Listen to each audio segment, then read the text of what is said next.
मकरूह औकात के अलावा 2 रकात नमाज नफिल पढ़ें किसी भी वक्त हाजत की नियत करके, और उसके बाद 3 बार सूरत यासीन पढ़ लें।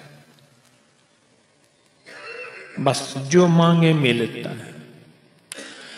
मैं कहता हूं, मैं कसम उठा के कहता हूं, रब्बे काबा की कसम, जो मांगे इंशाअल्लाह मिलता है। वकफा बिल्लाहि वली वकफा बिल्लाहि नसीर। अगर तहज्जुद के वक्त पढ़ ले ठीक है, इशा के बाद पढ़ ले, इशराक के वक्त, किसी भी लम्हे तन्हाइयों में कि अल्लाह दुनिया में ऐसी जगह कोई कहीं होती, अकेले बैठे रहते, याद तेरी दिल नशी होती। कोई लम्हा ऐसा हो और कोई नामुमकिन से नामुमकिन, मुश्किल से मुश्किल, कोई जिंदगी की ऐसी उलझन हो जहां आप कहते हैं कि मेरे बस से अब काम बाहर हो गया, मौला जमीन को फाड़ दे मुझे निकल जाए, मौला आसमान को हुक्म दे मुझ पे टूट पड़े, मौला इन सारे पत्थरों को हुक्म दे मुझ पे बरस पड़े और मैं पहाड़ के अंदर दफन हो जाऊं।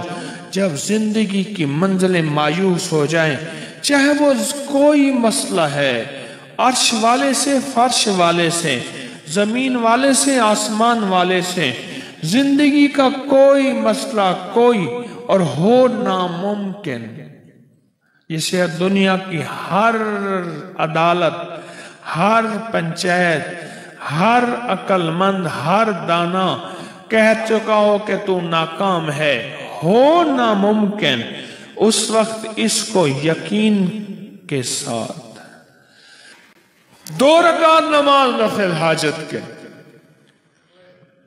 यकीन के साथ, और उसके बाद 3 दफा सूरत यासीन। अगर कोई हाफिज आलिम कारी है तो सूरत फातिहा के बाद जो सूरत मिलानी है उसमें भी सूरत यासीन मिलाए। अगर नहीं है तो कोई सूरत भी मिला सकता है, और सलाम के बाद अव्वल आखिर 3 बार दरूद पाक और 3 दफा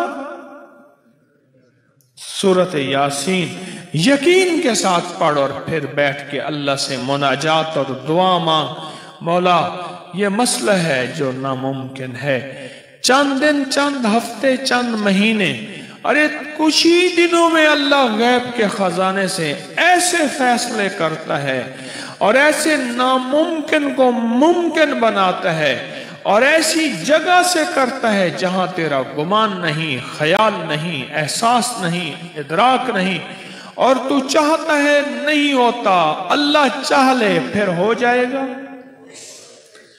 क्यों जी? तू कहता है नहीं होता, और जब अल्लाह चाह लेगा हो जाएगा या नहीं होगा? बताएं, हो जाएगा। जब अल्लाह चाह लेगा हो जाएगा। मेरे रब की चाहत का नाम वजूद है, मेरे रब की चाहत का नाम वजूद है।